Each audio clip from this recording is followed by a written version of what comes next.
Boarding Info'ya hoş geldiniz. Rusya'nın başkenti Moskova'da havacılık tarihinde unutulmayacaklar listesine girecek bir uçak kazası yaşandı bugün.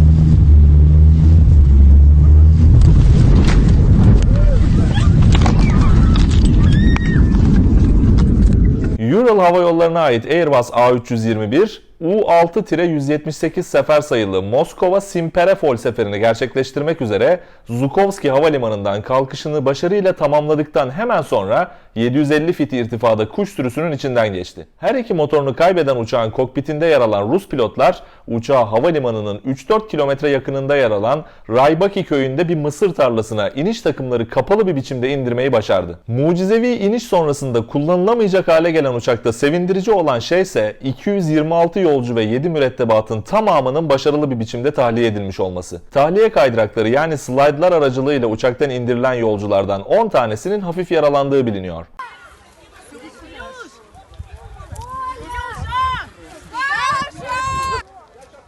Все плохо.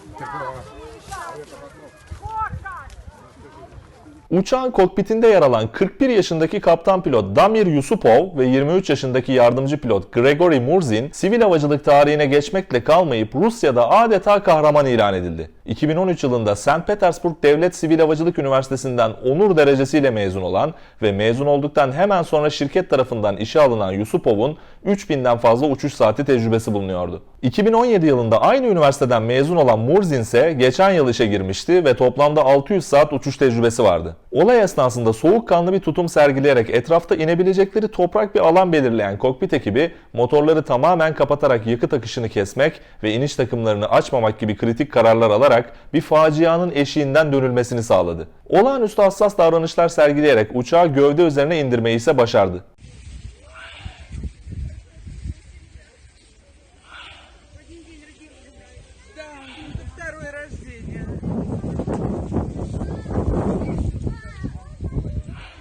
Rus sosyal medya platformu VKontakt'te yayınlanan bir videoda yardımcı pilot Murzin, uçağı nasıl güvenli bir şekilde indirmeyi başardıklarını şöyle anlatıyor. Это Георгий, второй пилот.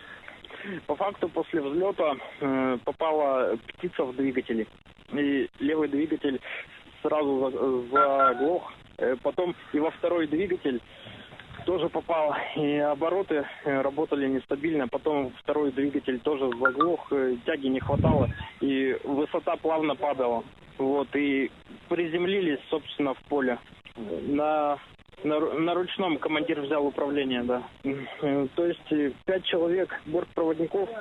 Bir uçağı iniş takımları kapalıyken gövde üzerine indirmeyi normal bir inişten farklı kılan en önemli şey uçağın yatay pozisyona getirileceği uygun anı kollamak. Bu durumu başarabilmek ancak çok iyi bir deneyim ve yetenek gerektiriyor. Kokpit ekibi olay anında yerden 2-3 metre yükseklikte uzun bir süre ilerleyip en uygun anda iniş manevrasını gerçekleştirdi. Aksi halde bugün şu anda çok farklı şeyler konuşuyor olabilirdik. Bu kaza akıllara Hudson mucizesi olarak da bilinen ve Sully filmine de konu olan US Airways'in kazasını getirdi. 2009 yılında yaşanan olayda 1549 numaralı uçuşu icra etmek üzere New York LaGuardia Havalimanı'ndan Charlotte'a gitmek üzere 150 yolcu ve 5 mürettebatı ile havalanan ve kalkıştan 1,5 dakika sonra kuş sürüsüne çarpan A320 motorlarını kaybetmiş ve kokpitte yer alan kaptan pilot Chesley Sullenberger ve ikinci pilot Jeffrey Skies uçağı Hudson Nehri'ne indirmeyi başarmıştı.